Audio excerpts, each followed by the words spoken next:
We had the chance to read these nominations, and we went through them, and it was a really hard choice. But one person really did stand out in particular amongst our nominations, and so I will not do justice in nominating and in explaining who he is and the kind of contributions that he's given to this, so I'm going to invite the person that did nominate him, Dr. Guy Trading, to come up and tell us why Dr. Ted Hamann deserves this award.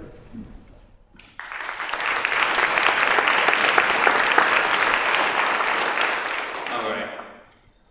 Since Ted is receiving the award, I'll start by talking about myself.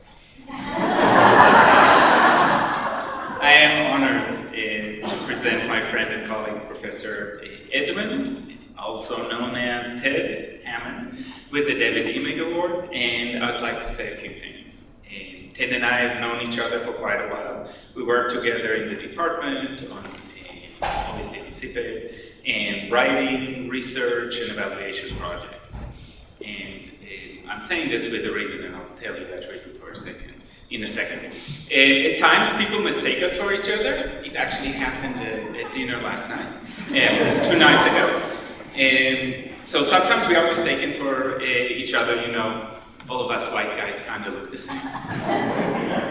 And we actually have a cohort 1 member that still calls me Ted. And the one time he was really, really confused is when both of us showed up. And I'm saying all of that because you could just by mistaking me the award. But maybe not.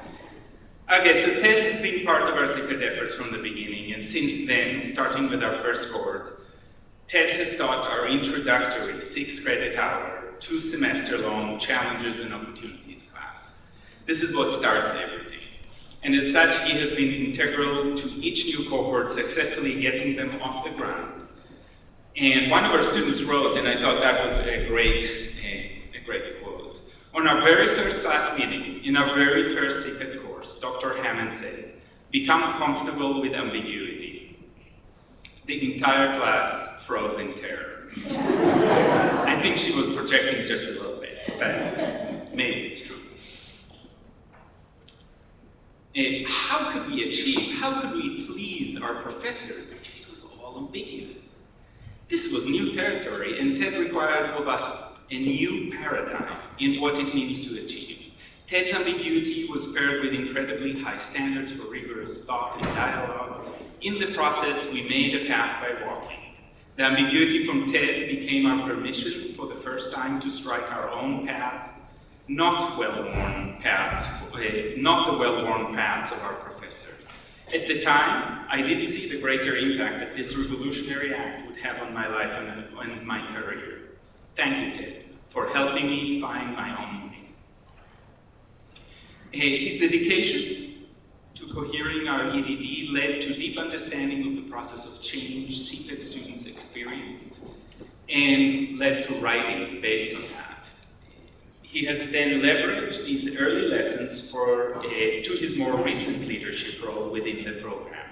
I talked a little bit about this in some of our smaller meetings, but in 2015, our cohort began with only 4 students. This was the low point for the CPED program, and just before Ted started as the leader for our program.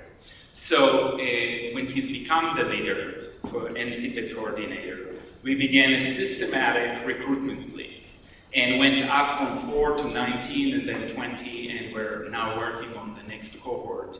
So we took it from that point, and Ted really led the point of how do we get to people, how do we talk to them about this, and this is what brought some of the discussion about brand that we had in this meeting.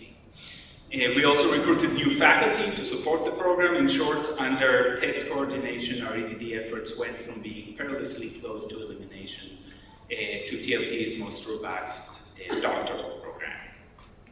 At the same time, Ted has been a liaison with the bigger CPED collaboration, going to the national meetings, bringing the meeting here, and the key reason really why we are all in this room right now. At one of the first convenings Ted attended, he came back with the outlandish idea that we should take our CPED students abroad. And because our offices used to be run right next to each other, he walked into my office all 5 steps of the long trip and shared his excitement with his idea. And me, in a really good fashion of being a good colleague, I immediately saw everything that couldn't work. Right? This is my job in life. I pour the cold water of reason on whatever good ideas are around. But the idea grew, and 2 years later, I found myself in South Africa with Ted and a group of our CPED students. And they spent time in schools and visiting schools and really learning and thinking about problems of practice from a totally new perspective. And that was a powerful way to think about how these problems of practice are local, but also have a way to think about them globally. On the scholarship side, Ted has been instrumental in creating the volume, placing practitioner knowledge at the center of teacher education, rethinking the policy and practice of the education doctorate in a variety of articles and presentations on these topics. Finally, it is his efforts, as we said, that brought us all here. So with that, Ted.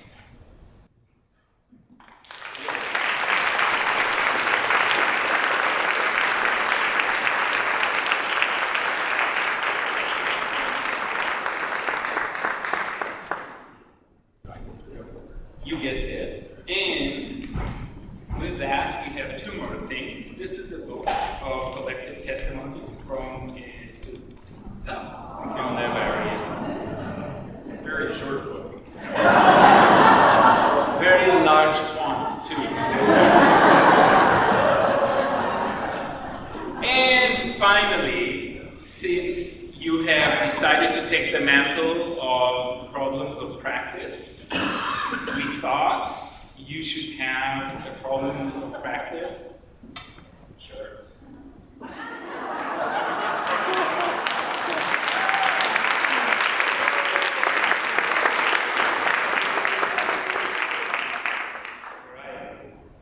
Pictures? Can I say something? Well, you can say some thank yous in a second. Pictures first. Anyway, thank you. Okay. So, thank you all. This is obviously flattering. This isn't the Academy Awards. I don't have a little note that I'm trying to read really quick to try to remember 200 people to thank, but I do want to make a couple thank yous. I for sure want to thank Dr. Trainin for the nomination. I want to thank Susan Wonder, who is here, and I actually want to thank her in 2 fashions. One, I think she wrote a contributing letter to the nomination packet that Dr. Trainin put together. But she and a former colleague, Margaret Lava, were really 2 of the driving forces for why we got involved in CPED in the beginning. I'd never heard of it. There wasn't much to hear of it. It was just getting started.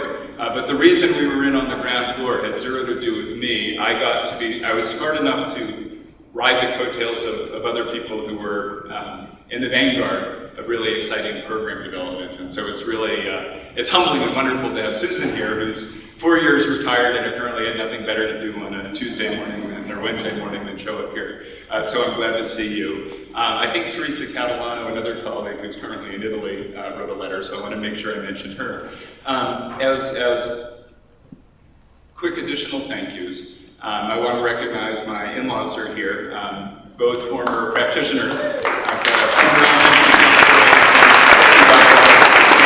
former driver's ed instructor, and then went on to some coaching and some athletic administration stuff. But former driver's ed teacher in Ohio, Bob Barbara, and then my wife Susan is here. If I could say one, I guess, quick message about what's so attractive to me about CPED. The Academy, when it frustrates me, is pompous. The Academy, when it excites me, is developmental, is interactive, is transformative. And one of the possibilities that CPED, in my experience, has opened up is it creates a space in the university where an insistent voice of practitioners, to be sure, who are trying to get better at their practice, but practitioners who already know a whole heck of a lot, sort of push back at some of the ivory tower research types and say, listen to us. We may not always have your vocabulary, and you can help us learn your vocabulary, but listen to ours.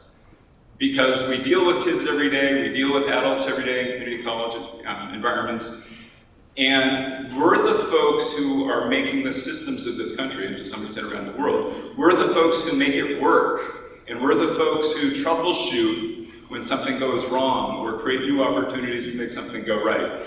So this is the space in the university where we honor people who have dedicated lives, and honor in the sense of appreciating their intellect and their energy.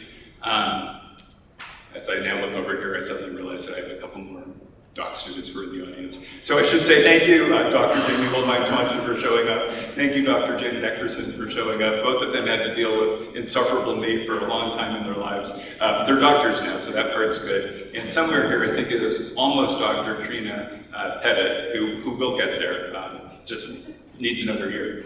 But anyway, so thank you all, I appreciate this. Everybody should get a purple t-shirt at some point.